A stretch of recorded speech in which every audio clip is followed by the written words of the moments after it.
Thank you.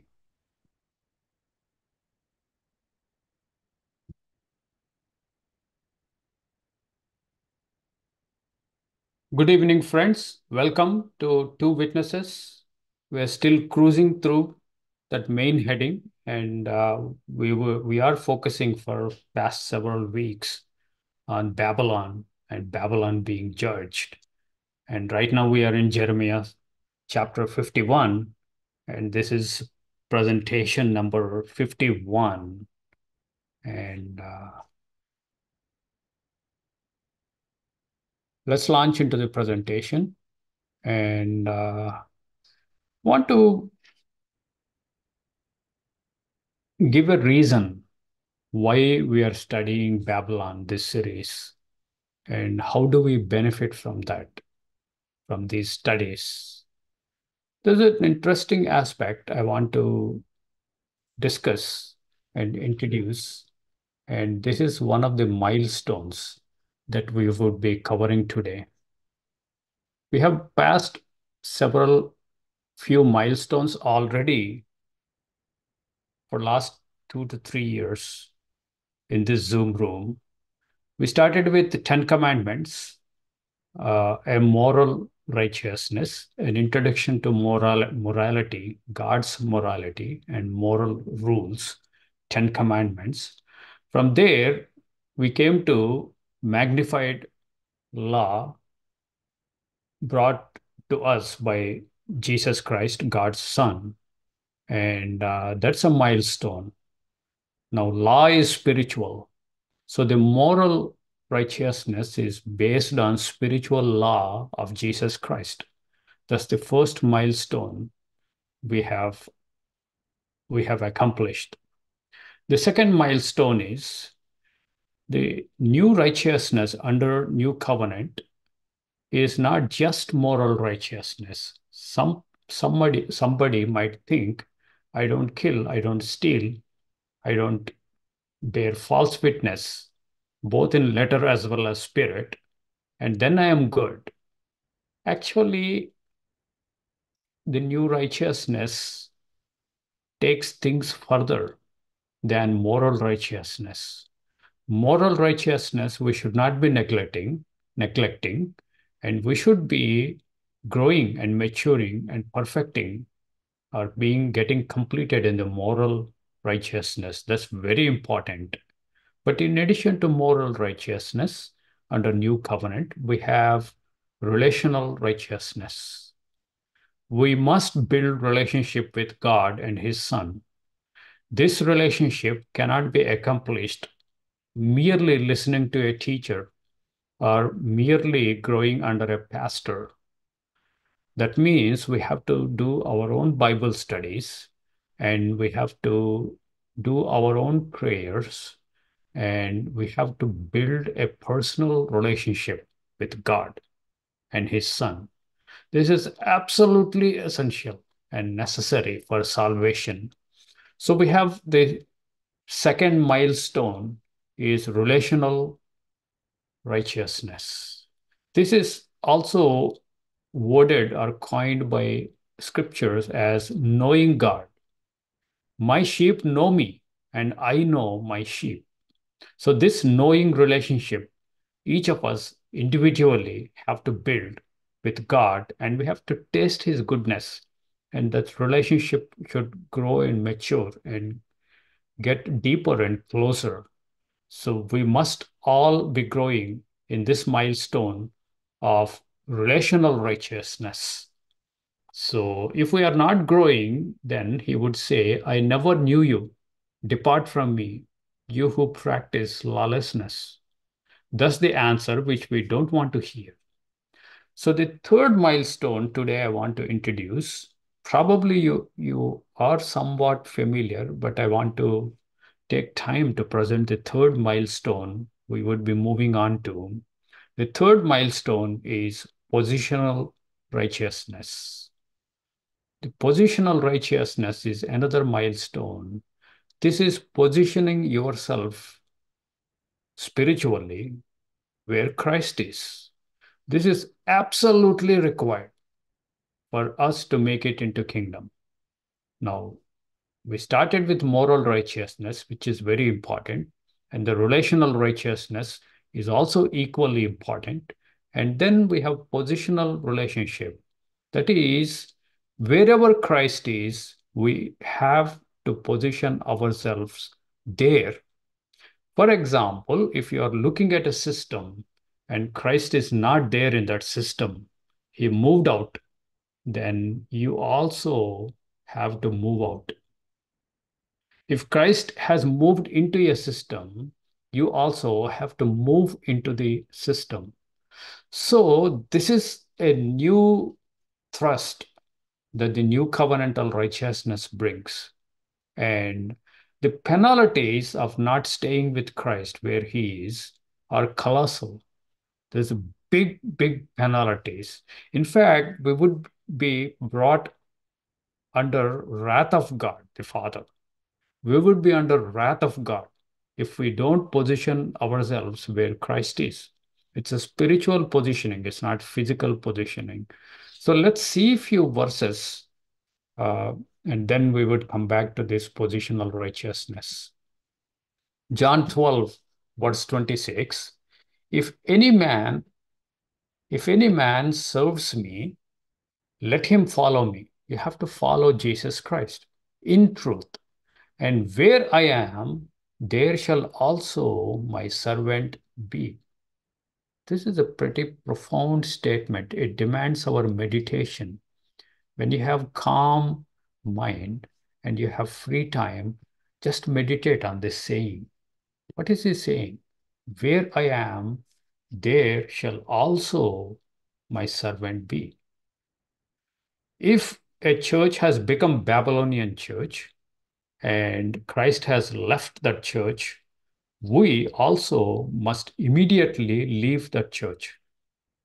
If there is a financial institution where Christ is not there, we should also be leaving that system. If a country's government, if Christ is not there, we should not be supporting. In the sense, we should be like Christ as he was when he is on earth. This is a tall command, but this is achievable, accomplishable command. In fact, moral righteousness is more difficult to maintain the purity of heart and holiness. But these things are somewhat, I believe, they are like less difficult or kind of easy. Why people don't do this is why people don't position themselves with Christ is lack of knowledge. They simply do not know. They're simply not aware of these commands of Christ. And they lack understanding. Sometimes they lack discernment to discern if Christ is there in a particular entity or not. Let me read this verse again. If any man serves me, let him follow me. And where I am, there shall also my servant be. If any man serves me, him will my Father honor. So this is going in the direction of positioning ourselves. Let's see a few more verses. Luke 13, verse 23. Then said one unto him, Lord, are there few that be saved? And he said unto them, he is answering a question, are few that would be saved? It's kind of yes, but which few? Which few?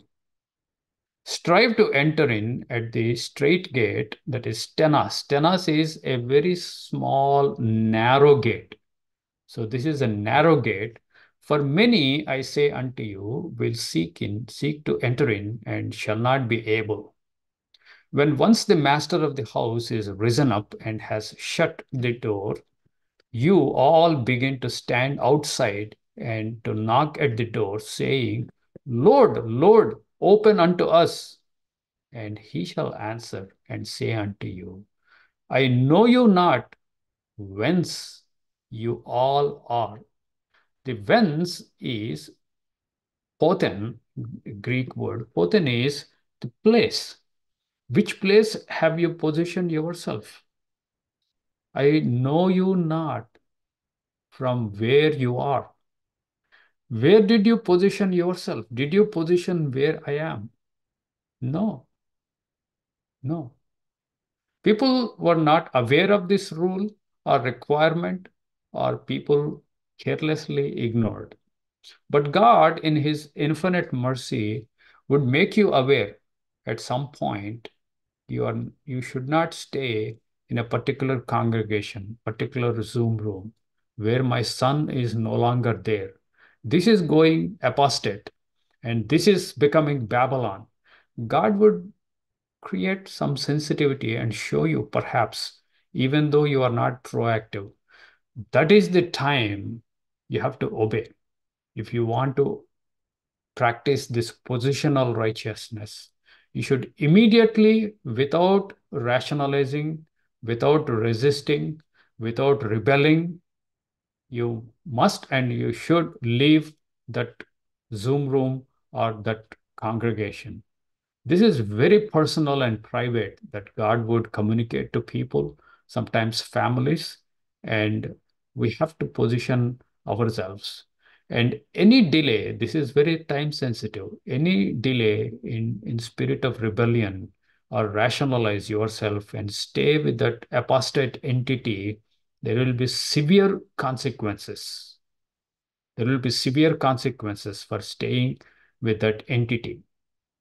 This is why we are studying Babylon. Babylon is the place where God would not be. God has left that place. So it is all the more important to raise our antennas up and pray for spiritual discernment every day and begin to discern where we are. Are we staying and positioning ourselves where Christ is? It's a very dynamic positioning. Today, Christ could be there in a Zoom room, and after few months, he may not be there. So if he's not there in that Zoom room, you should be able to discern and detect, and you should quietly leave and promptly make necessary action and adjustments to position yourself where Christ is. This is probably new to many people, but this is a very, very important teaching of Son of God under New Covenant. I did not know where you position yourself, whence you are all. None of us want to hear that in the resurrection. Luke 13, verse 26. Luke 13, verse 26. Then shall you all begin to say, we have eaten and drunk in your presence, and you have taught in our streets. So perhaps many Bible teachers think that this is partaking of Passover or communion. So we did that faithfully every year. We are eaten and drunk in your presence, eaten the broken body and drunk the wine, which symbolized your blood. And in your presence, we did this. And you or your teachers have taught in our streets. Street is the way, figurative way, and our walk and our way. And you have taught in our streets. But he shall say, this is what people are saying to Christ in the resurrection. When they stand before the judgment seat of Christ, they're saying this, we did Passover, right, Lord? But mere keeping of Passover is not sufficient. That's what he is saying. But he shall say, I tell you, I know you not, whence you all are. Again, Pathan, which place are you from? I did not know you. You did not place yourself or position yourself where I was. Depart from me, all you workers of iniquity. Adikia, this is unrighteousness. So they are considered and counted as unrighteous merely because they did not position themselves where Christ is. are where Christ was. It's a continual repositioning, adjusting of your position spiritually where Christ is. So people who failed that, even though they kept Passover, they kept other holy days, and they are good with moral righteousness. They did not commit murder, did not commit adultery or stealing, lying, all these things. But somebody could fail to position himself or herself where Christ is. This is a new milestone where we're reaching. And this milestone helps us and brings us all the validity of our studying of Babylon. We must come out of Babylon and maintain separation because Christ would not be there in that Babylon.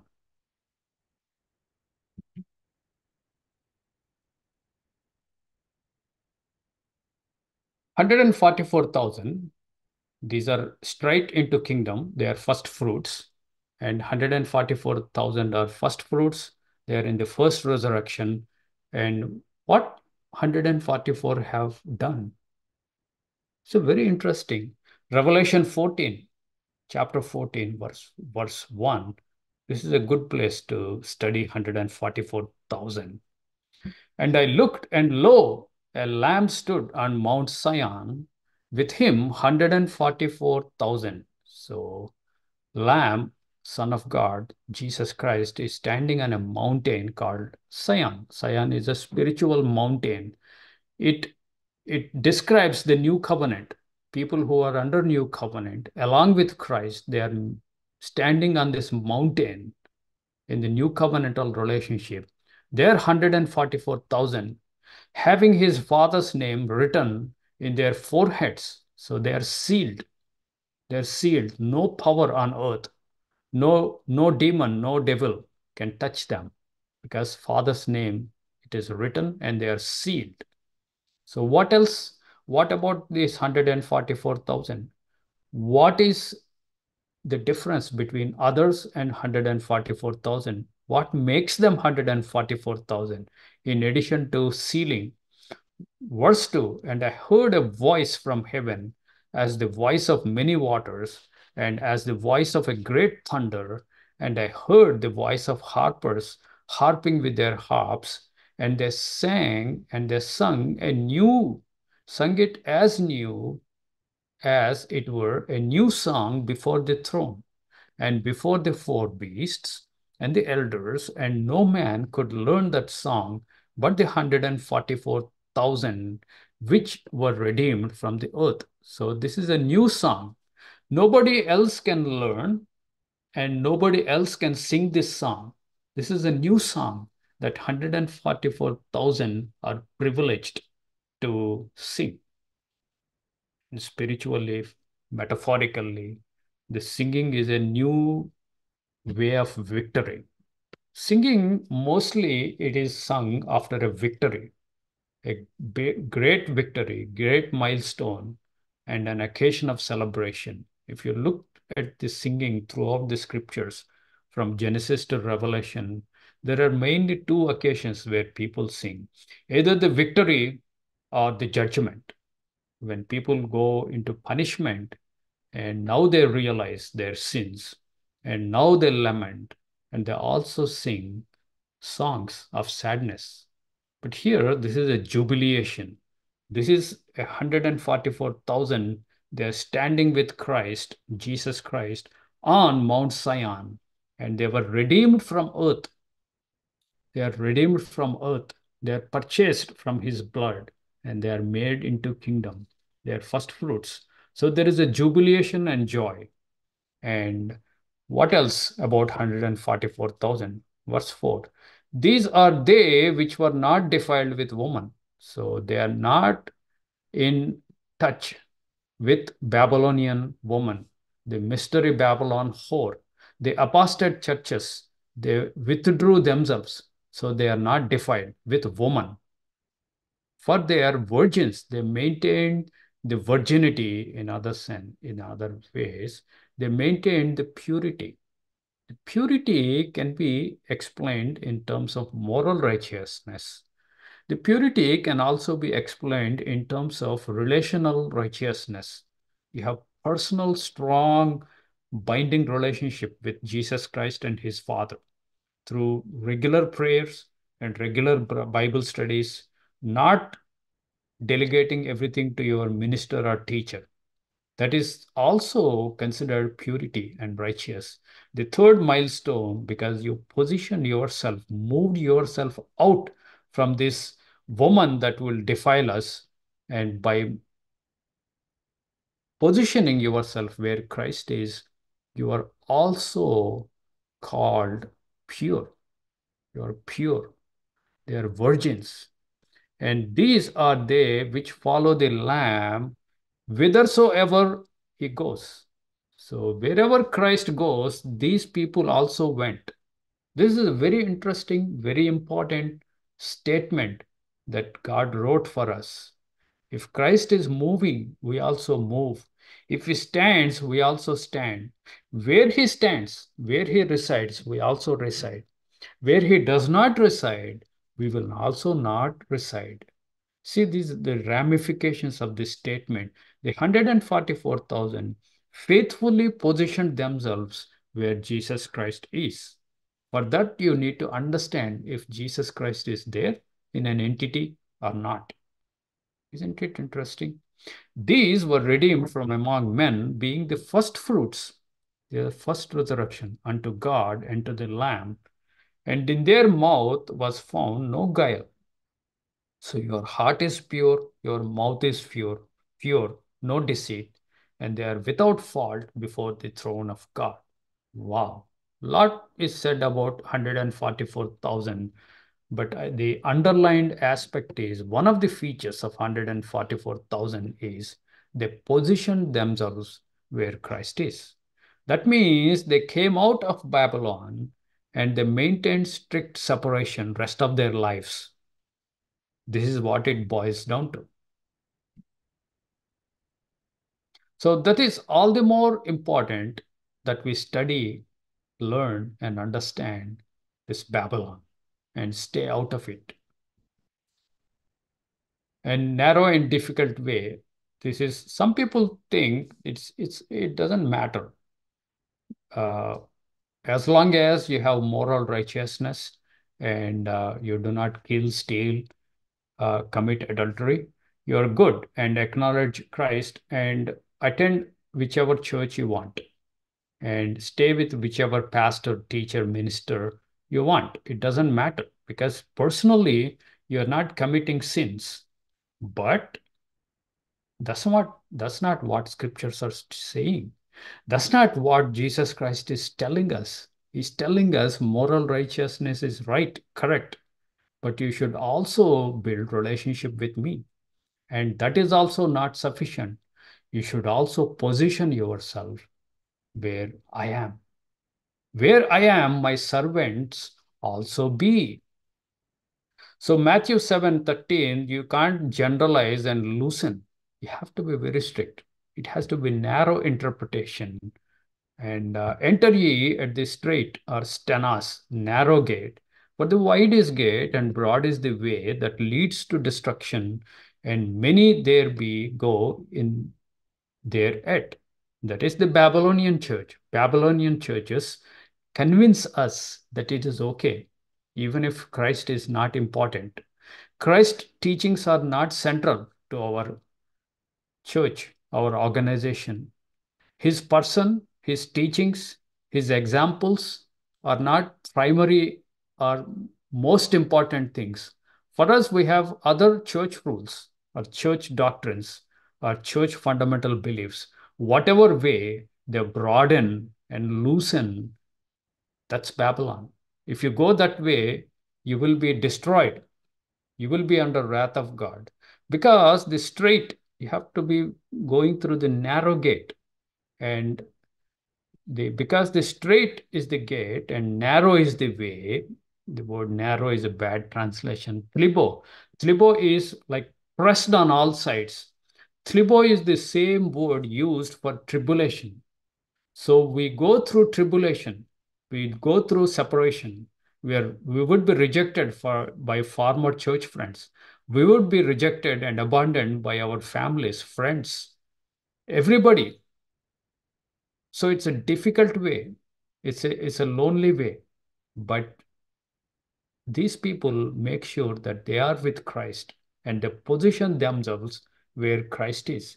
There is a great reward, there is a great protection and sealing promised for those who do the work of 144,000 going through the narrow way that leads unto life. Few there be that find it. So few, the question is, Lord, are few saved? Yes, that's what he's saying. Few would be saved. How those few would be saved? Because they position themselves where Christ is. Beware of false prophets which come to you in sheep's clothing, but inwardly they are ravening wolves. So they have their own philosophies. They try to convince you. Sometimes they flatter you. Remember in Daniel, we studied about little horn. It comes up with the doctrines that flatter people, and people fall for flatteries. There's an easy way, shortcut way, and they don't necessarily regard Christ's teachings as of central and paramount importance. And Acts 14, verse 21. And when they had preached the gospel to that city and had taught many, they returned again to Lystra and Iconium and Antioch, confirming the souls of the disciples and exhorting them to continue in the faith, that we must through much tribulation, same word, thlibo and thlipsis, very similar, same family of words. Here it is translated as tribulation, enter into the kingdom of God. So the much tribulation, much separation, abandonment by family, friends, church members, you make it into kingdom. Isn't it strange that verses are telling same thing about new positional righteousness? With this background, let's study Jeremiah 51. We will begin with 11 because first 10 verses we have covered the last presentations. Verse 11 of Jeremiah 51. Make bright the arrows, gather the shields. The Lord has raised up the spirit of the kings of the Medes, for his device is against Babylon, to destroy it, because it is the vengeance of the Lord and the vengeance of his temple.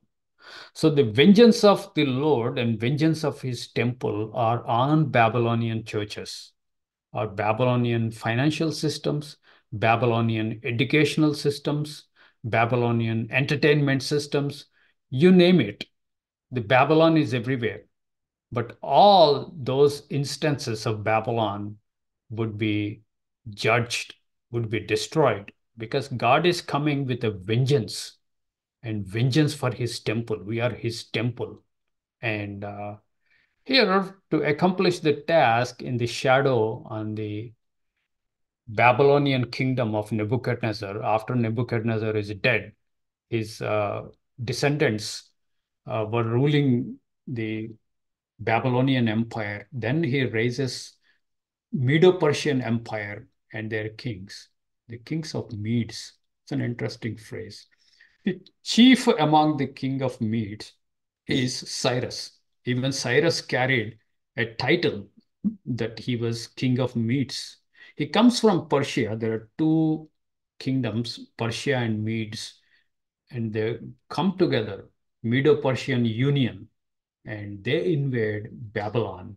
It's a silent invasion because God opens up the doors for this king just to walk into the Babylon. We studied this. I kind of introduced Cyrus in the previous presentations, but I want to revisit Cyrus in the newer context. Cyrus, sometimes it is also called Koresh.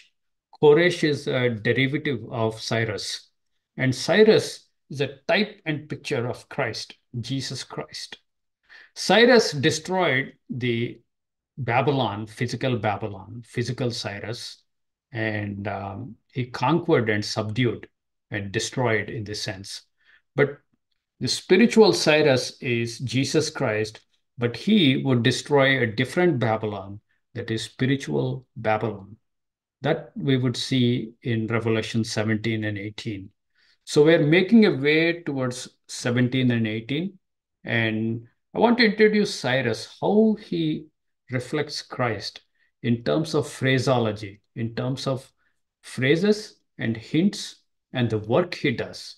But I went through different encyclopedias about Cyrus. Cyrus was not a righteous man. He doesn't have a righteous standing with God. But yet God used him as a type, as a shadow. Later on, he uses this type for his own son when he comes and judges the spiritual Babylon.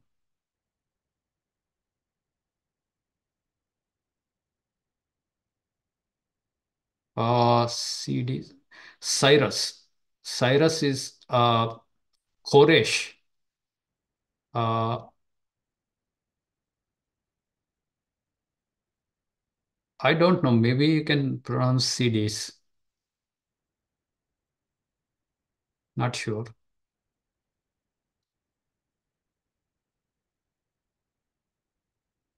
So let's see a few verses about Cyrus. How Cyrus pictures Christ. Isaiah 45, verse 1. Thus said the Lord to his anointed, to Cyrus. Now God is describing Cyrus, this pagan king of pagan nation, no righteousness, but God describes Cyrus as his anointed. Wow. Thus said the Lord to his anointed, to Cyrus, whose right hand I have holden. So Cyrus' right hand God is holding. So to subdue the nations before him, all the nations he will dash them, including Babylon. I will loose the lions of kings to open before him the two-leaved gates. This is very important. The Babylon has two-leaved gates, two huge gates that were guarding, and the people can come swimming or via boats on Euphrates and come and knock these gates, uh, but it is not possible because there are heavily guarded gates. But Cyrus dries up the Euphrates River by diverting it, and they just march across the bed of Euphrates, and nobody is guarding those gates at that time because everybody was drunk and partying. And this is a slippage on the security from Babylon's point of view, and that is leveraged by Cyrus. And this is work of God. God has opened him the two-leaved gates, and the gates will not be shut. He just walked in. It's a silent coup, and he killed and decimated all the royalty of Babylon. When people woke up in the morning, they are no more Babylonian Empire. They become part of Medo-Persia. Cyrus is new king. Wow. God is telling that in Isaiah 45, many, many years prior to this event happened. When this verse is written, there is no Cyrus yet born, but God gives the name of the pagan king ahead of time. So thus said the Lord to his anointed, to Cyrus, whose right hand I have holden, to subdue nations before him, and I will loose the lions of kings, to open before him the two-leaved gates, and the gates shall not be shut. And I will go before you, that is before Cyrus, God will go and make the crooked places straight, and I will break in pieces the gates of brass and cut in asunder the bars of iron. So this is for Cyrus, that is true, but this is also true for Jesus Christ in reality. Jesus Christ will dismantle every kingdom. He would lose the lions of kings, so they no longer would be sitting on their thrones. and two lived spiritually. This is spiritual Babylon. The spiritual Babylon is protected by spiritual Euphrates. That Euphrates is also dried up in Revelation. And spiritual Cyrus, Jesus Christ, comes and destroys the Babylon. The gates shall not be shut because they are wide open by God, and Jesus Christ just makes an entry into Babylon, and God the Father will go before Christ and make the crooked places straight, and I will break in pieces the gates of brass. So he will dash the nations to pieces by an iron rod. That is the role of Jesus Christ when he comes for the second time. And gates of brass and bars of iron. So it's a fascinating play of words. The brass is the strength of Greece, and iron is strength of Rome. So all the modern nations at second coming that are like Greece and like iron, they would be dashed into pieces by Jesus Christ. Isaiah 45, continuing, verse 3, and I will give thee the treasures of darkness and hidden riches of secret places, that thou mayest know that I, the Lord, which called thee by thy name, am God of Israel. For Jacob my servant's sake, and Israel mine elect's sake, I have even called thee by thy name, and I have surnamed thee through though thou hast not known me. Here, some verses apply only for Cyrus, physical Cyrus, not for Jesus Christ. So, Cyrus doesn't know the true God, but still God is using him for his purpose. Isn't it interesting? I am the Lord, there is none else. There is no God beside me. I girded you, that means I protected you, though you have not known me. Wow. Cyrus, without knowledge of true God, he is being used as a tool. Isaiah 45, verse 6, continuing, that they may know from the rising of the sun from the west, and there is none beside me. I am the Lord, there is none else. So God is proclaiming his greatness through this pagan king called Cyrus. Isaiah 44, verse 23, there's a song form. Sing, O ye heavens, for the Lord has done it. What is this? The Babylon is defeated. So there is a song people sing. There's a song of victory. Sing, O ye heavens. That is the true church, for the Lord has done it. Shout, ye lower parts of the earth. Break forth into singing, ye mountains, O forest, and every tree therein. For the Lord has redeemed Jacob. This is again true church, and glorified himself in Israel. Thus said the Lord thy Redeemer, and he that formed thee from womb. I am the Lord that makes all things, that stretches forth heavens alone, and that spreads abroad the earth by myself. He's describing the magnanimity of God, the greatness of God. This great God, it takes this almighty great God to destroy the Babylon. Because remember, Babylon grows rich and powerful. Humans can't touch. It takes God to destroy the spiritual Babylon. Isaiah 44, verse 25, that frustrates the tokens of liars and make diviners, that's a continuation of previous verses, that turn wise men backwards and maketh their knowledge foolish. God turns upside down. The wisdom of Babylon will be made foolishness. And the foolishness of church by following God and forsaking all the riches and treasures of Babylon, all the attractions of the apostate church, they forsook, they became fools in this world. God makes them wise because he is turning upside down. That confirms the word of his servant and performs the counsel of his messengers that said to Jerusalem, you shall be inhabited, and to the cities of Judah, ye shall be built, and I will raise up the decayed places thereof. So the building of Jerusalem, building of Judah is a picture of church being built up by Jesus Christ. Interestingly, Cyrus is the king who announces and issues a decree for the temple in Jerusalem be built. He is the one, he issues a royal decree, and he also provides material and military support and gives the vessels that were brought to Babylon, vessels from temple that Nebuchadnezzar brought them to Babylon. Now he releases all those artifacts so that people can take back and build the temple and restore the sacrifices. That's the role of physical Cyrus, building, paving a way for the physical temple.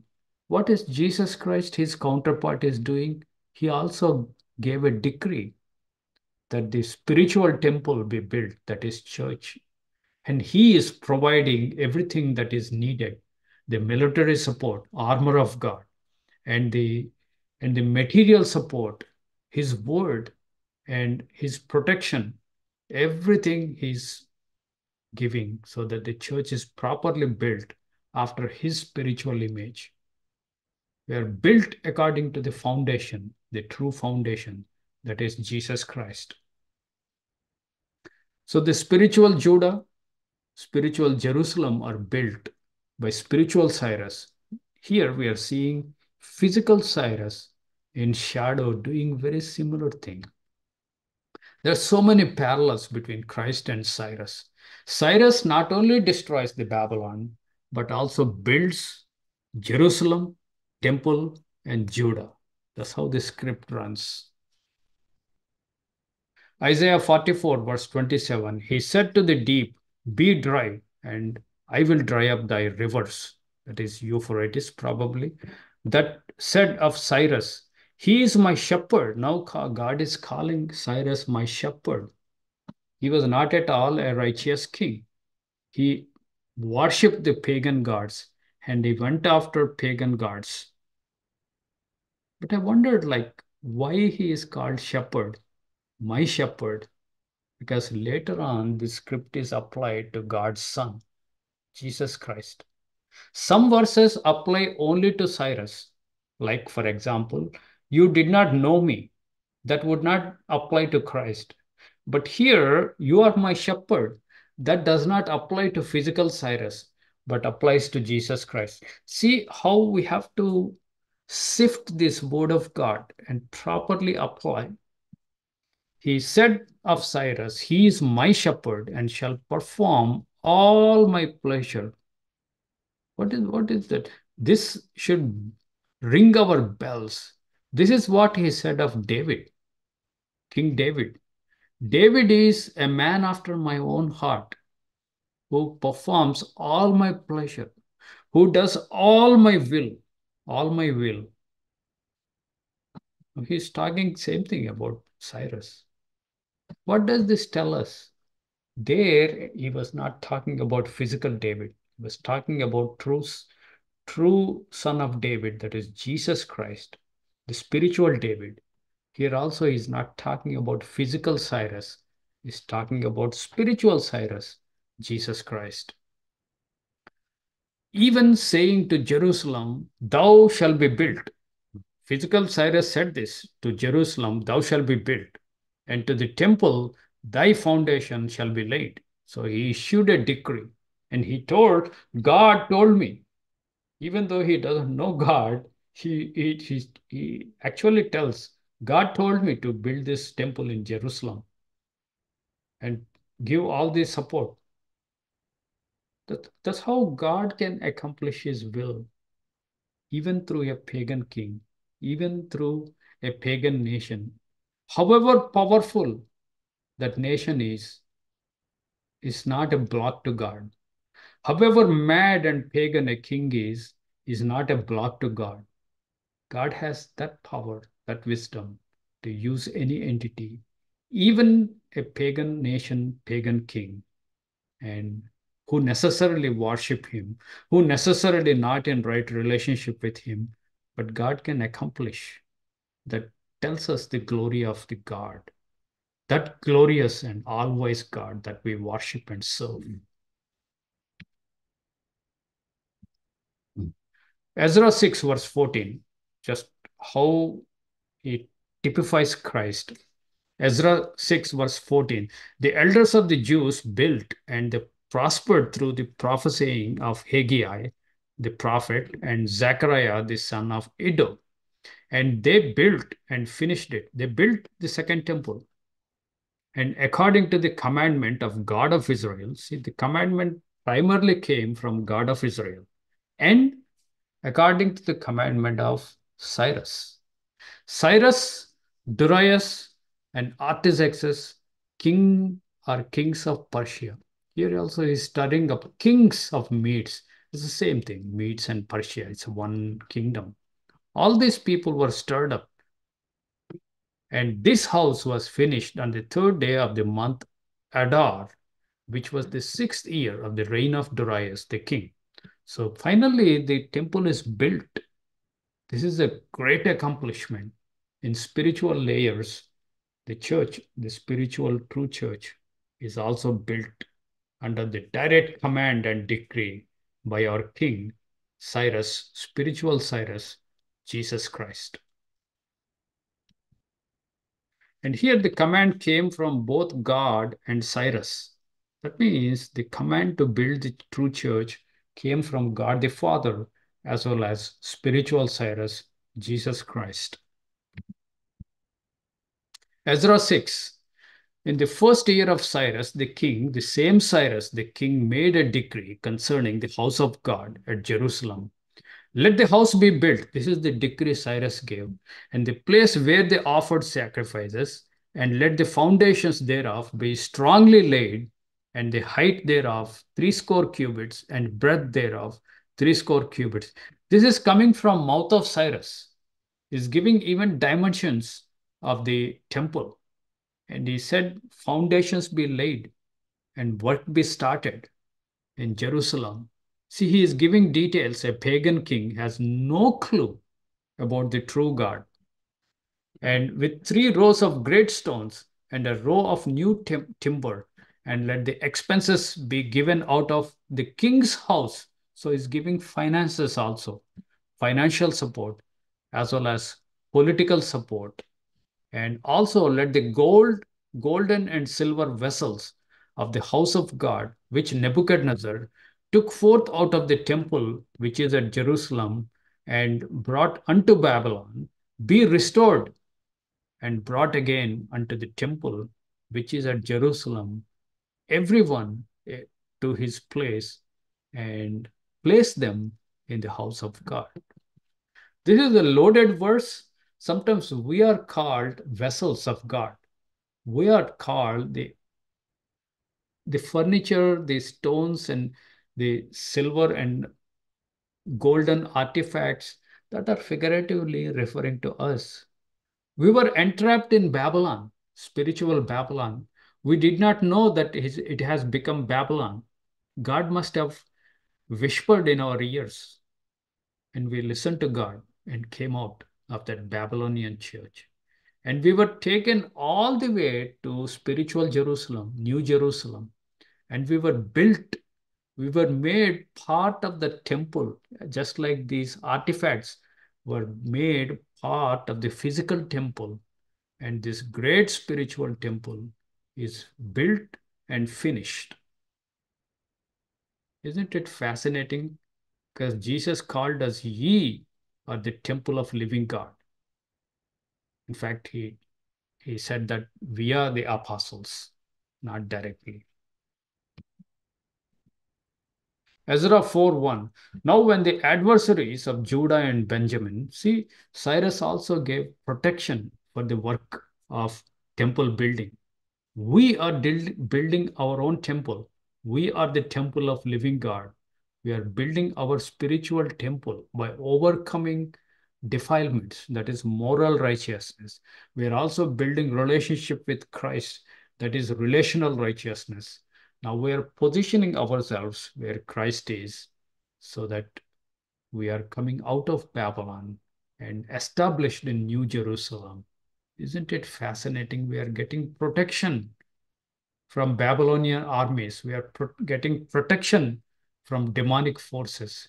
This protection comes from Son of God because he decreed to us, build this temple. And let's see in this context. Now the adversaries of Judah and Benjamin heard the children of captivity build the temple unto the Lord God of Israel.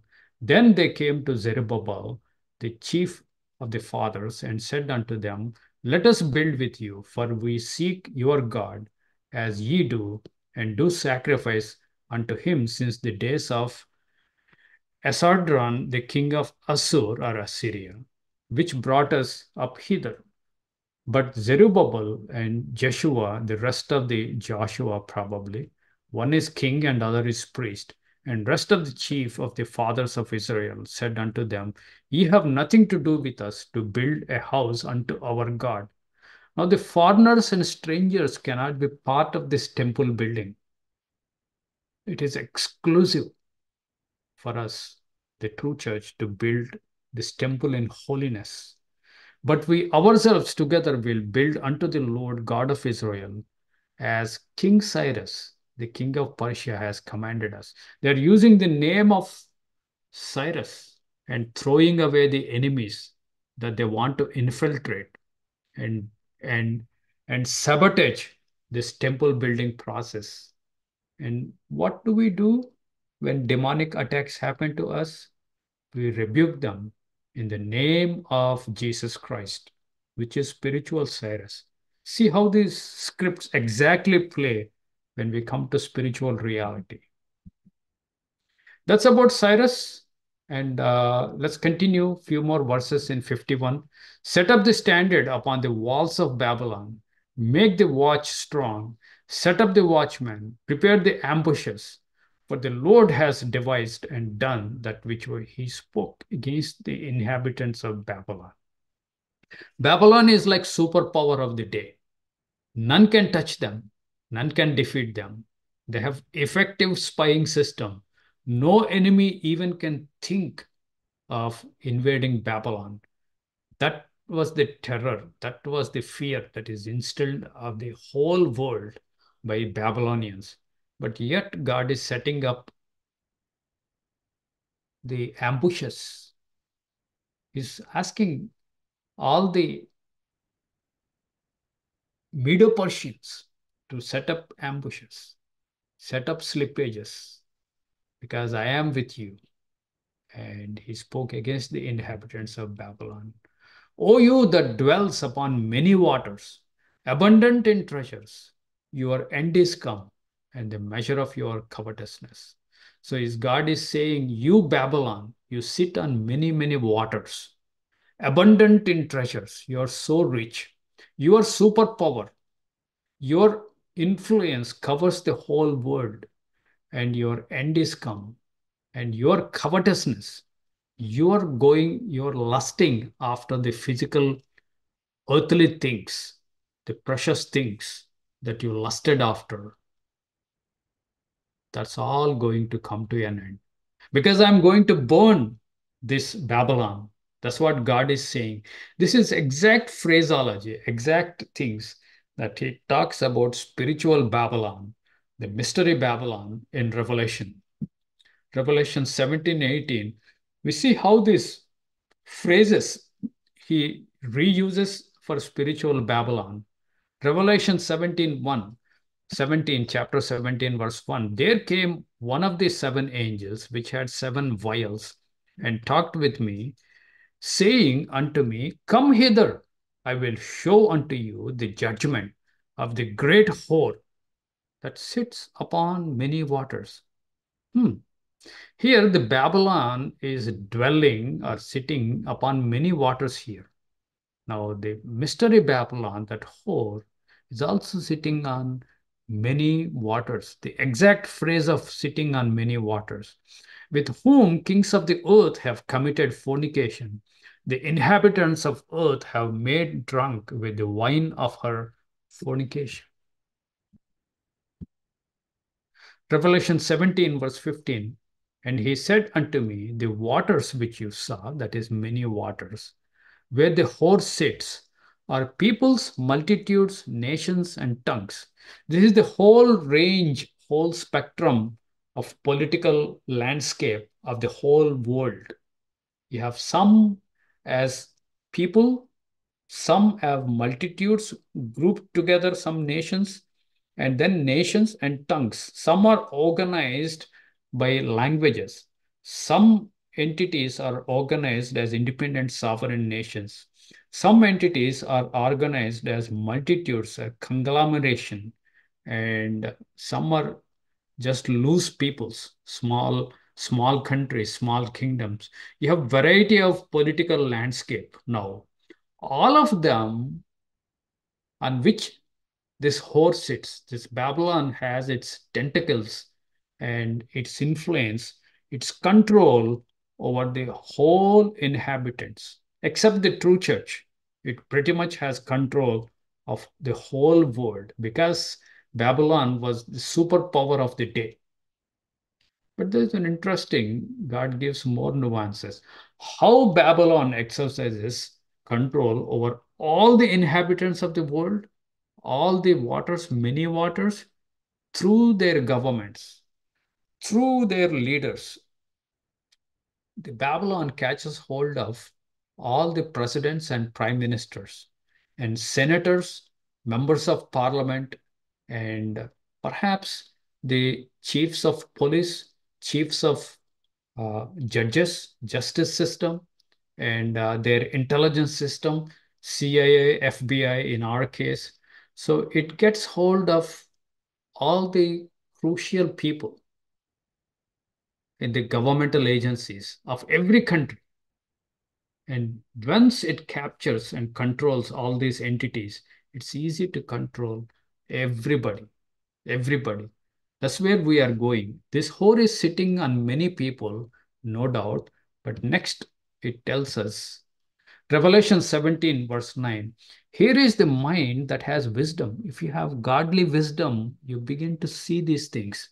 The seven heads are seven mountains on which the woman sits.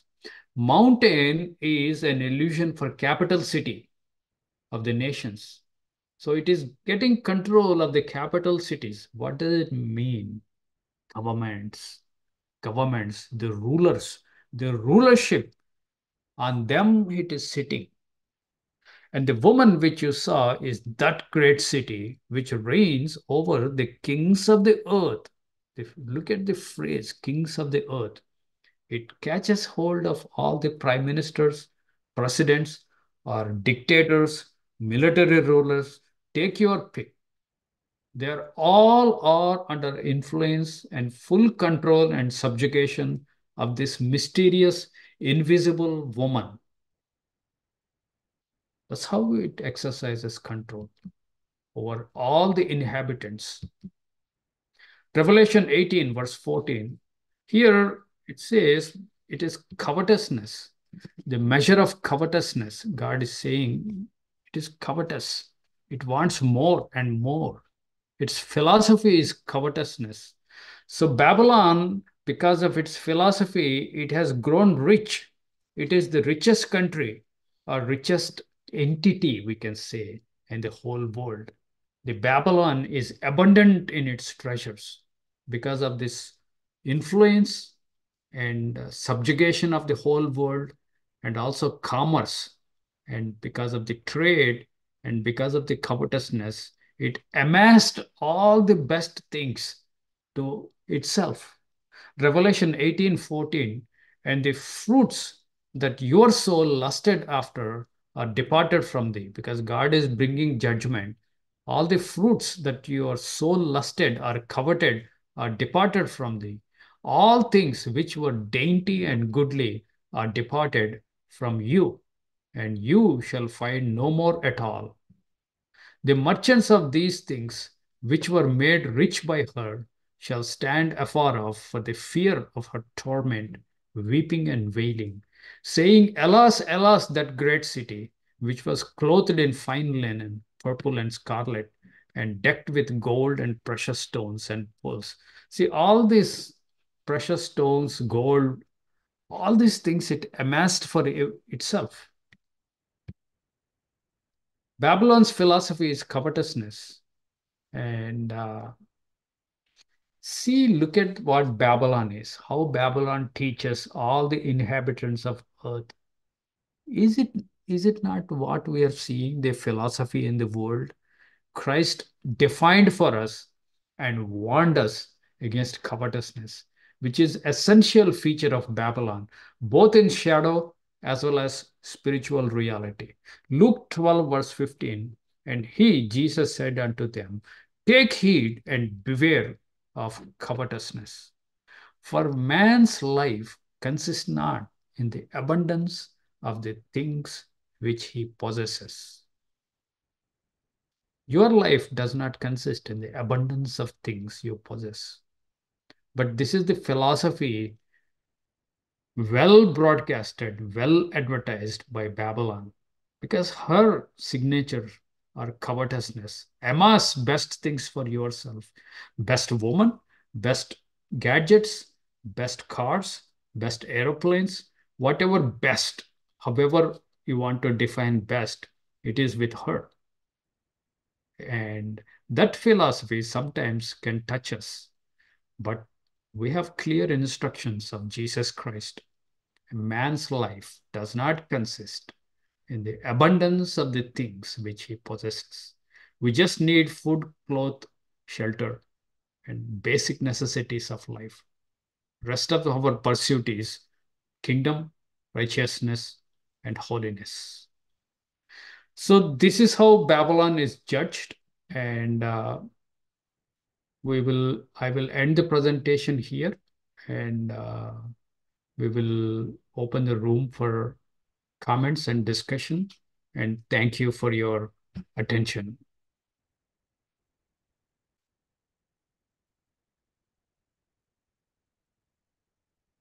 We are so few, just open the mic and speak. Not many people. Yes, Marlene. Okay, you were talking about few would be saved, and you went through that.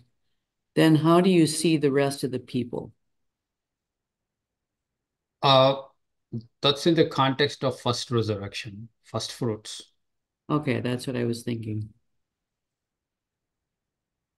Go ahead, Ken. Okay, well, yeah, could you repeat what you just said? You said in the context of something. I missed what you said. Oh, Marlene's question was, are few saved? So Jesus' reply was, yes, few would be saved because only few would pass through narrow gate and difficult way. So that's for first resurrection, I think. Only few would make it into first resurrection. That's my answer. Okay, thank you. Thank you. Any other questions, comments? Anything that is not clear? Yes. Yeah, I've got one. Yes, please. You start off by saying that there are 3 milestones of righteousness. Could you use a different word than milestones? Is it like different aspects of righteousness? Different aspects, but for us, we are going one after another. We are growing in our Christian journey. That in that context, I said milestones. So we were not given the whole of new covenant righteousness in one go. We understand one aspect of after other. So in that sense, we have so far come to 3 milestones, but you can very well say 3 aspects of righteousness. You're right.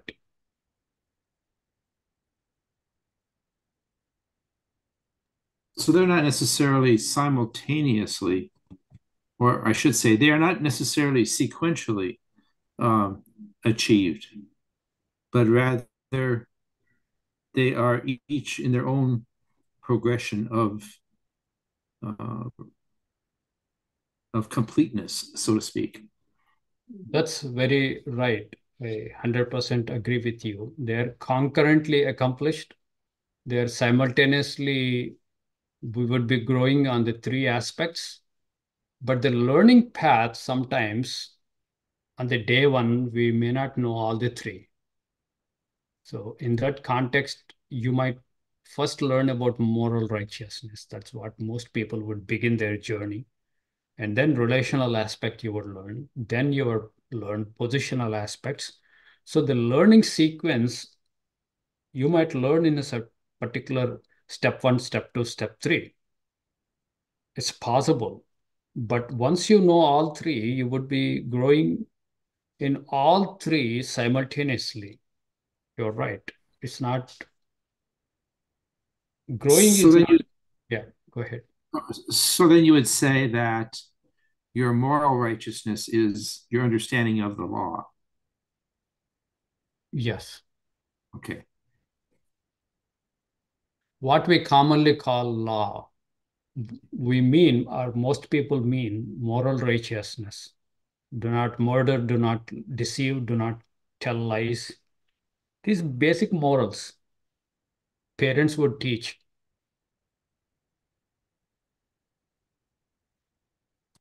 I really like that aspect of the positional righteousness, which explains how you can be where God is. That's an awesome concept, because that's why God can say, or Christ can say, I never knew you, because you weren't around him. And it also shows why you don't want to be in the wrong organization. You don't want to be in the wrong, as you said, Zoom room. Yeah, that's very right. I used 2 examples which are very possible for us. The concept is much broader and wider. It could be family also. Sometimes you may have to leave your own children or your own parents, your own cousins, if they're affecting you as Babylon. So, well, Jesus did that. He said, well, who's my family? Mm-hmm. yeah. Yeah, it cuts across all our relationships. Sometimes a close friend, you have to leave.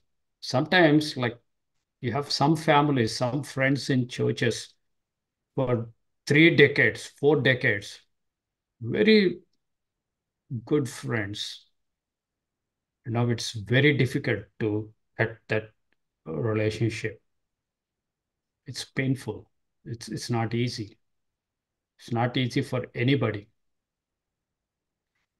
That's where the positional righteousness, you're right on the track, Tom. I'm glad that you're bringing up related verses and concepts. I don't know where this fits in, but it just maybe somebody mentioned it and I didn't realize it, but the passage came to my mind, whether somebody said something or not. That where I am, there you may be also. Isn't that more of a positional type thing? It's not so much we're going to be with Jesus in heaven, but we're going to be with him in thought and motivation, where that's where he wants us. He wants us to be on the same wavelength as he's on. That is correct. When you say we should be in the same wavelength, I think what you are saying is we should be thinking the same way he thinks, right? Yes. And we should be evaluating things the same way he evaluates, isn't it? So, Christmas. yeah, if he evaluates a Zoom room, that this has become Babylon. I'm not staying here. I'm leaving. If he evaluates about a particular Zoom room, what would you do?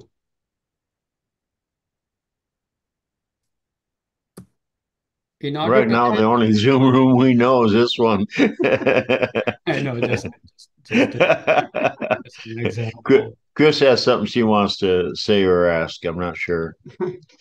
This week I was listening to YouTube, and they were talking about the Muslims are waiting for Jesus to come back. Okay. And later I heard this time he's going to come back not proclaiming that he's God's son. So, as you say, the woman sits on the multitudes and the peoples and the tongues that's true. That's just kind of it just came this week. Then you started talking about that, and it's proof. That's all. You're right. That woman is a mystery woman. Right. Once we finish chapter 51, I'm planning to start Revelation 17 and 18. Dive into the mystery woman, Babylon, and that is incredible amount of data that God is giving. The 95 characteristics or 95 features of this woman. So I'm planning to take time and explain every feature by feature. Isn't a dozen enough? 95. People counted 95. Yeah, wow.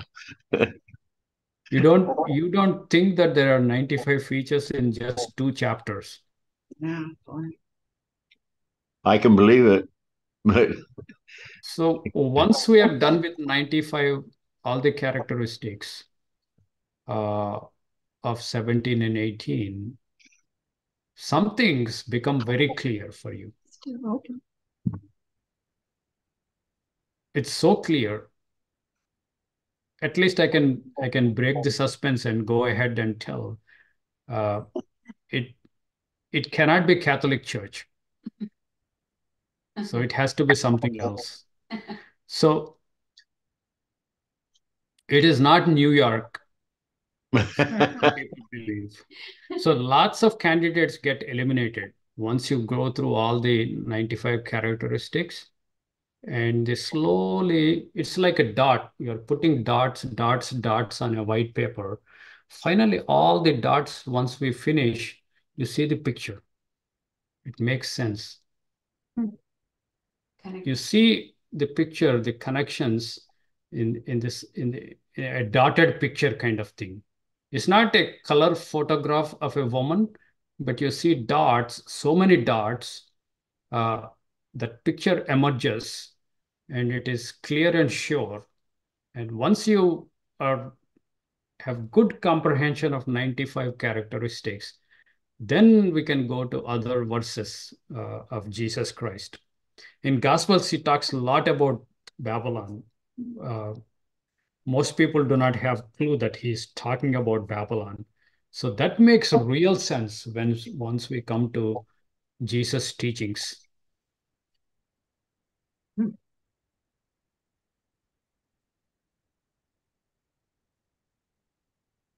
And we go to some scary places, scary conclusions, which most people don't want to make conclusions. But probably God would force us to make those conclusions because the data and evidence is so big and so plain and so compelling. So probably you would probably swallow it with a pinch of grain of salt or a grain of whatever. That's what at least I have done. I was forced to change my opinions on many, many things after this.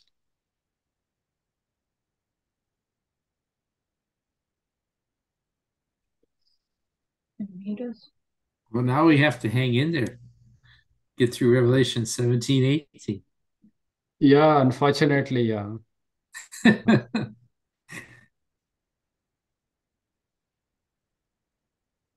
It took That's great. several months, just 17 and 18, for me to study each feature. it's very, very hard work. Like they're scattered all across scriptures. The woman trades in different items like silk, ivory, fine linen. So you have to go comb the scriptures and come up with what are these items, where are they used. That tells you, that helps you to understand what is this woman after? Why God is describing this woman like this? There are two chapters. 17 is the description of the Babylon. 18 is the postmortem. At the end of 17, it is destroyed.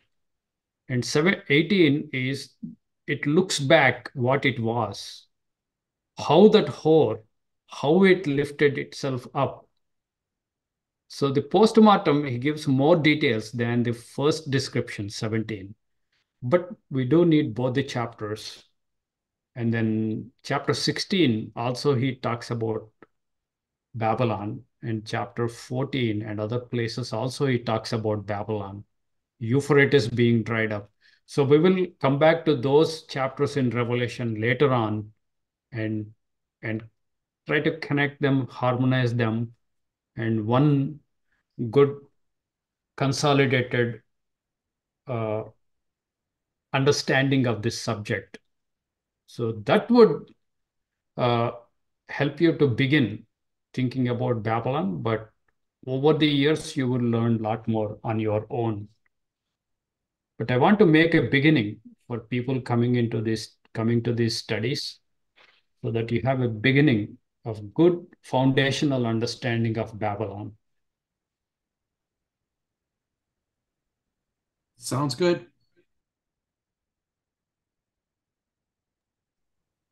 Well, Babylon's not our friend, that's for certain.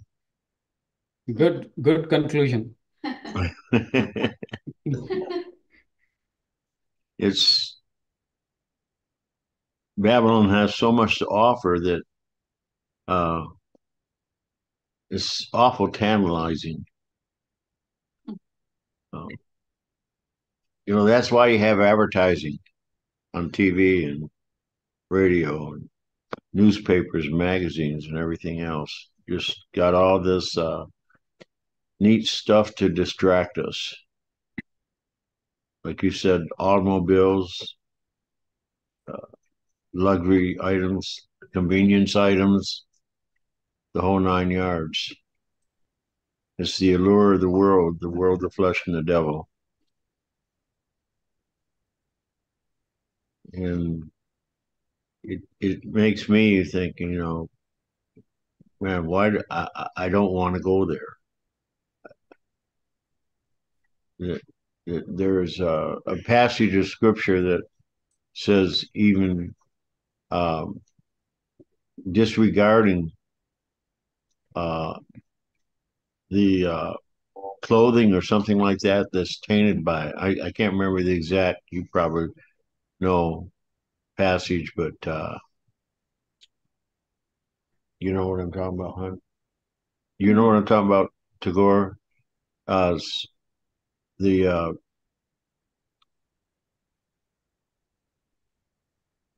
it says I can't remember just exactly how it says, but I'm sure it's in the New Testament.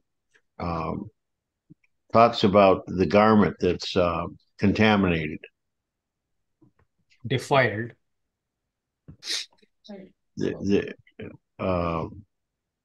With the different allures that are out there. Joshua 7:21. Pardon? Joshua 7:21. What does it say? Take a second.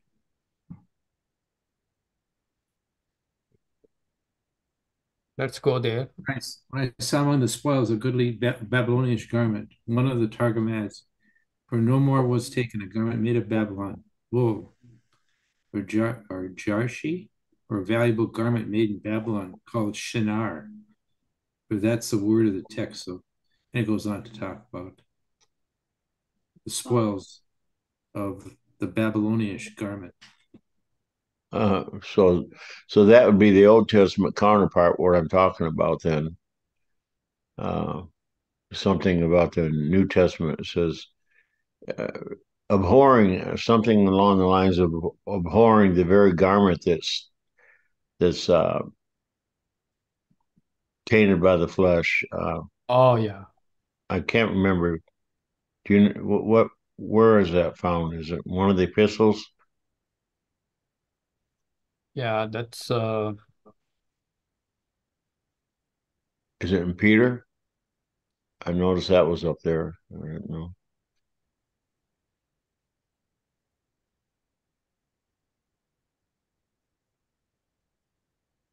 Well, Hebrews 14:1 talks about the Shinar, the king of Shinar.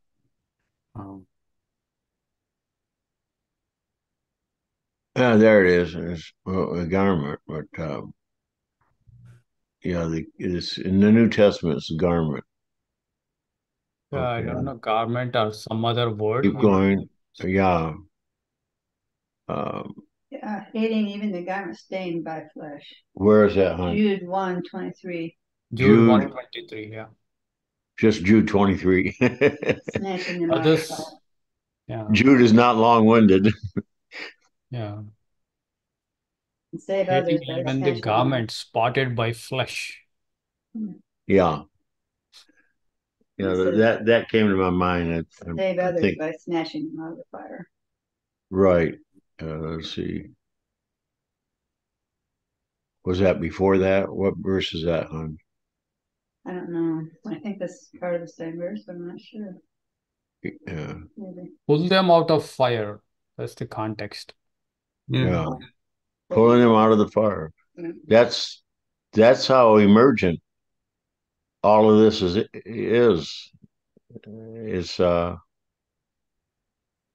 I mean, that's the way we need to look at our lives and look at those around us that we love and cherish, and yet we see them going different directions, and we hope that we will stay faithful and true.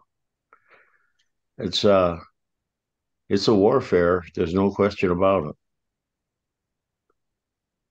And then 24 says, now unto him that is able to keep you from falling and to present you faultless. So we go from having garments tainted by the flesh to being faultless as we yield our members to instruments of righteousness. Yep. It's interesting. Revelation 3:4 also brings out about the Sardis. Thou hast a few names, even in Sardis, which have not defiled their garments, and have walked. They shall walk with me in white, for they are worthy. 3 verse 4. There's a lot more about garments than I thought there was in. Yeah. Our garments, that would be a good study in itself. Our just following through on garments. Wow. And then we got white raiment you talk about here. Isn't that something? Yeah. So we're told to come out of Babylon. What do we go into? How do you see the picture of what we go into? The glory of God?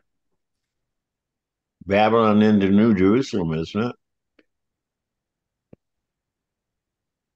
The city of God. That's something that we can. But that's in the future. And it's progressive. I think it's now too. What do we do right now? What do we now? Pardon? What do we do right now? How do you describe what we do right now to be out of draw near to God, and He will draw near to us? I think that's it. Heavenly Jerusalem, Tom, has some aspects that are now, some aspects that will be future. Right now, it's an abstract concept that kind of relates to what we are doing. It's a very allegorical, figurative language it is now. But when it descends from heaven, that at that point it has become a reality. But here it's kind of future reality. It's a done deal with God. So he calls us Jerusalem. He calls us New Jerusalem. So in, I'm just saying it's much easier for us to understand a picture in our mind if we can describe clearly what not Babylon is. And we can picture that. And then we can reside with our mind, at least in that, in our actions, in our thoughts, our words, how we relate to other people when they insult us. And yeah, that's Zion. That's New Jerusalem. So if we are not spiritual Babylon, we have to be spiritual Jerusalem and Zion. So there's no middle ground. right. So that's why God is parallelly discussing both Zion as well as Babylon in Jeremiah 51. But in Revelation 17 and 18, few chapters are exclusively for Babylon. And last two chapters are exclusively for spiritual Jerusalem and Zion. Because Revelation is too detailed. Well, Tom, you're talking about trying to understand the reality of it. We have to see all these things as timeless truths.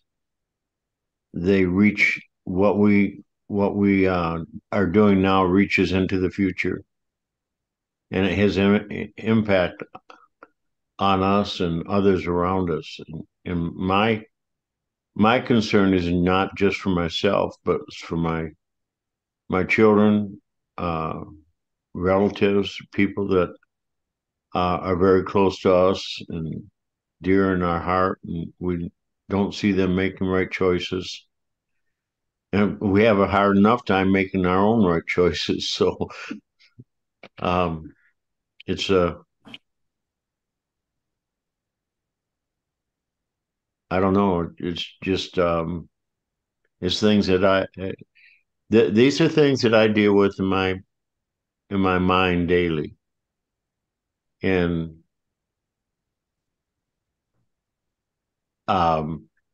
it's a real challenge. I want to walk close to him, and I want to hang on to him. He's Abba, and he's all we need. Without Jesus Christ, there is nothing.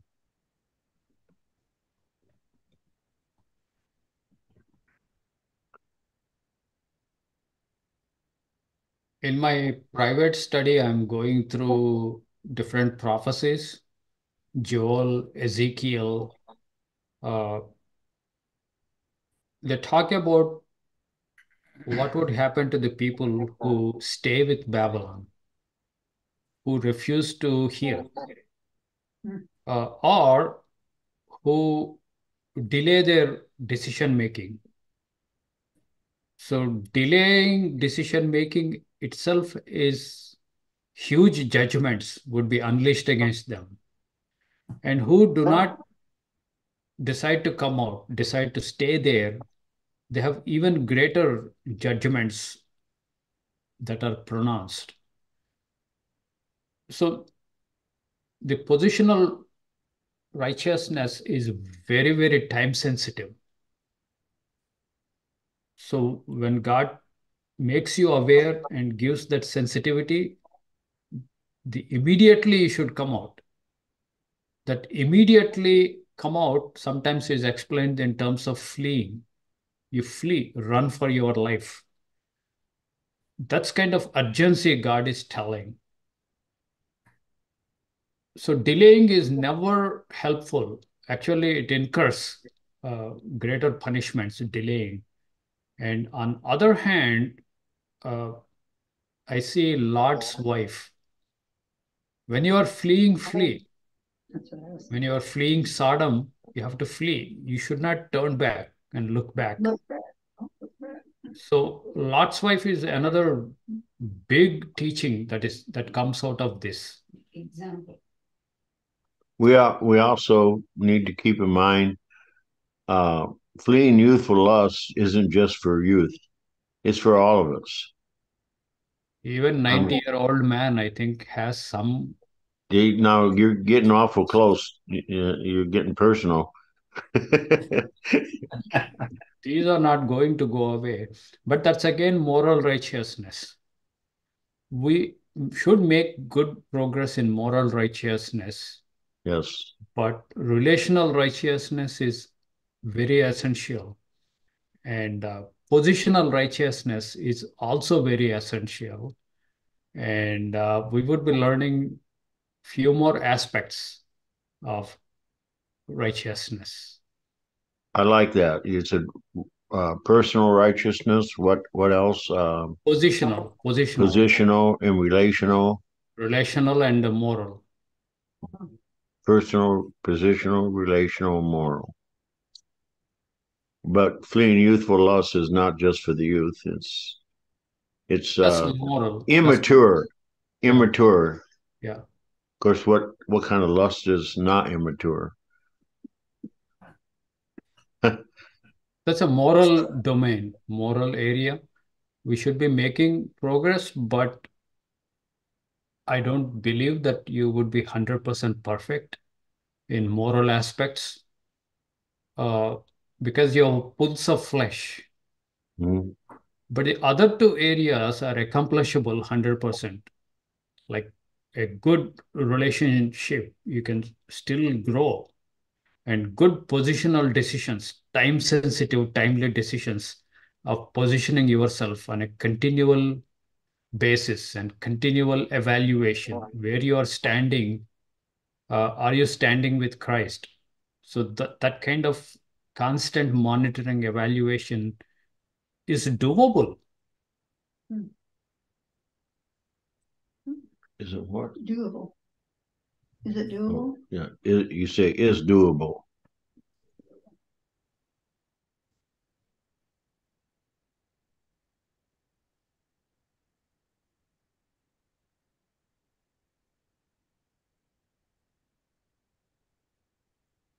Actually, this positional righteousness I wanted to bring in Friday evening. That's core doctrine, but I have to discuss it today in prophecy also. Nothing wrong with that. So you're talking about you're going to be covering that on Friday? Sometime in Friday, I will bring that. Okay. But Sometime. otherwise, it doesn't make sense to study Babylon in this detail. Mhm. Because Babylon helps us to position ourselves where Christ is. So, Ken, you mentioned something about what you give to your children. Proverbs 13:22 says, "A good man leaves an inheritance to his children, but the sinner's wealth is laid up for the righteous." And I thought that was something that was interesting that I shared with my daughters. But what I didn't share, and I should have, is that it's not just an inheritance of wealth, because some of your wealth is how you teach them the truth of God. That's the main wealth. Yeah, and that is something that we passed on to them, hopefully to our daughters. But we have 3 of them, but I'm not sure that we just don't have contact with our grandchildren as much as we should. And it would be nice to be able to pass that on to our children's children directly without being Things have really by our children. Things have really changed in these days and times. It's Yeah, we grew different. up.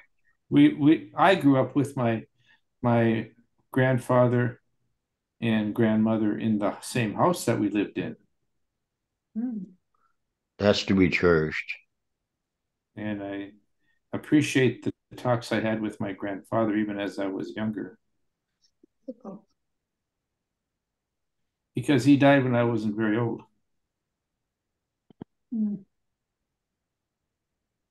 Which verse, Tom? Oh, I was Proverbs 13:22. Sorry. Talks about a good man leaves an inheritance to his children's children. So he thinks about his family and tries to provide for them. Wow. And of course, the Proverbs 22:6 says, "Have a child in the way that he should go, and even when he's old, he's not going to depart from it."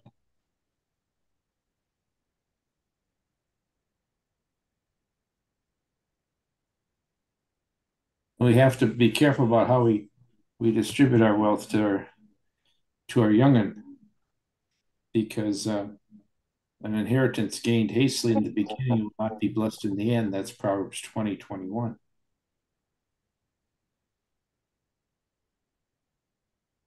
I've been giving this some thought, as you might imagine. What's the other verse? Proverbs? Proverbs 20:21. That was inheritance gained hastily. If that's what you're looking for, yeah.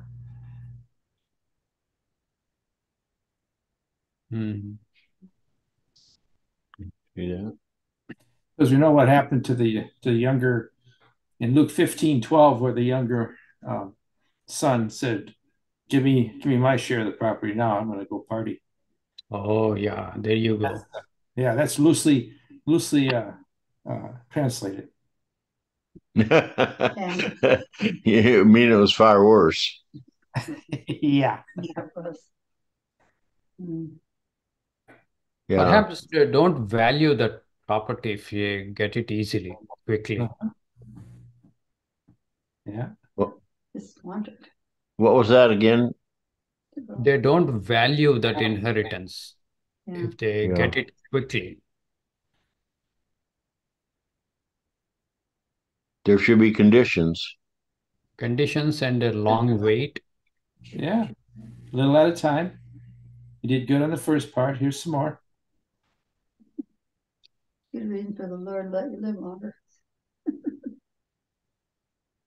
And you also see with the inheritance, the value of the relationship that goes with it. It's not just stuff, it's not like winning the lottery or something. Just getting stuff without any relationship connected with it. It's kind of like, okay, it's stuff. And you can see what's brought out tonight about God wants that relationship with us. And we are his inheritance and we inherit him. And the relationship is what is valuable. And that's in 1 Peter 1:4. Where is that? 1 Peter 1:4. To an inheritance that is imperishable, undefiled, and unfading, kept in heaven for you.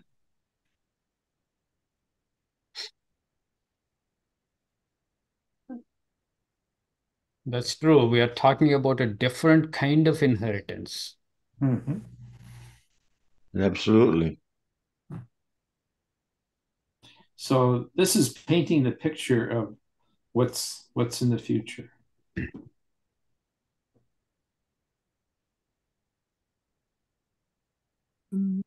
The word of God is our inheritance. And if the older generation does not teach the younger, then it's lost. And that's already what the inheritance is the lifestyle, the word. If the young children see the grandparents or the parents studying the Bible and they are included in it, especially if it were like in the dinner table or, you know, any conversation that would talk about the Lord. So that's being lost now by most because of the cell phone. Before, there was the television, and everyone was glued to that set. And now it's, at least then, you had to huddle together and you can watch something together. Now it's separating us because the cell phone is individual. So that's the sad and the reality of, I think, Babylon.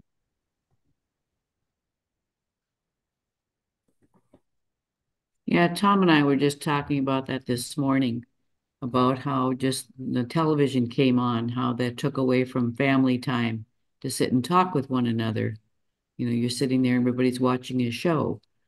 And as with any technology, you know, it can be abused and, you know, or it can be used for good. You know, look at the technology we have now with the Zoom to be able to communicate and talk with one another. And yet you take the other extreme and, you know, everything is looking at their iPhone or their, you know, texting, and, you know, their communication is not there because you have all this technology. So it's how you use it, I guess.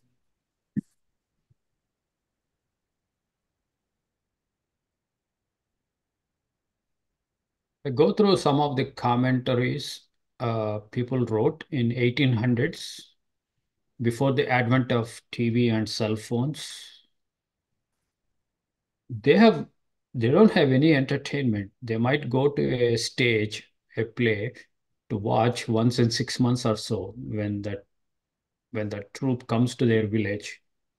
But they have nothing else to do than to study scriptures. And the way they write commentaries, like if they write, they take a particular verse and try to explain. And when they explain, this paragraph has uh, two lines in Greek and then English, and then again another line in Hebrew. And then again they shift to English and explain. And the last line is Latin. In order to just go through this commentary, I need to be proficient in all three languages. I wonder how they could accomplish Hebrew, Greek, and Latin. What I do is, this is like a crude, like I open Google Translate.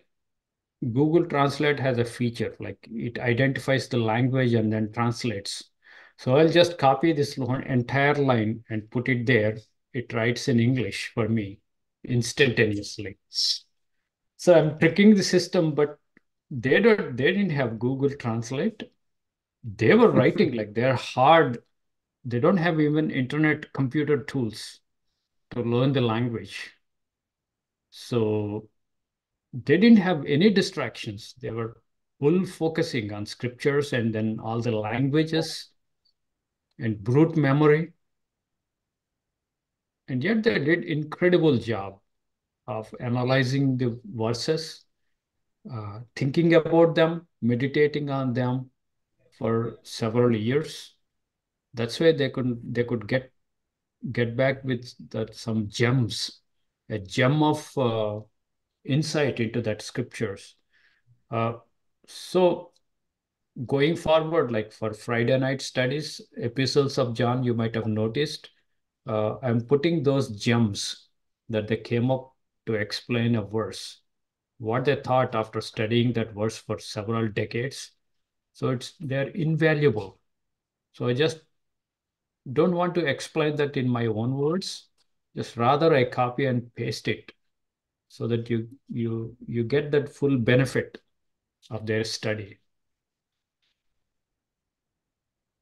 I found similar things in our forefathers of this nation who really knew words and understood them in depth. They, as I read the constitutional papers, the things that the writings of of our forefathers who described why they thought something should be said or why it should not be said in the Constitution. I'd read a while, and I found myself probably every couple of sentences having to pull out the dictionary and figure out what it was the word was they were using. Yeah, the English has changed. It had, but they're still there. Those words are still there. And they describe exactly what it is that they're thinking. It's a word that I didn't know existed, and it gave such a fullness to what it was and why they came up with what they did. I mean, I've got a bachelor's degree in engineering and a master's in business, and I and I've never heard of some of those words, but they describe exactly to the T what should be what they were thinking, which I found amazing. They're probably more learned than us. The whole education system is coming down qualitatively. The richness of language. Yeah, go ahead. David Barton has got some interesting stories too. I think if it's Weatherspoon, our forefathers anyway, when he was 4 years old, had read the whole Bible through. 4 years old. When he's 4. So I teased Heidi back when I first learned this. It's like, well, you got to raise the standards for the grandkids, you know. It's like, yeah, you talk about they had time to do that, and you know, they have the textbook even to have that in their lap, let alone read it. Yeah, they were really educated and able to memorize.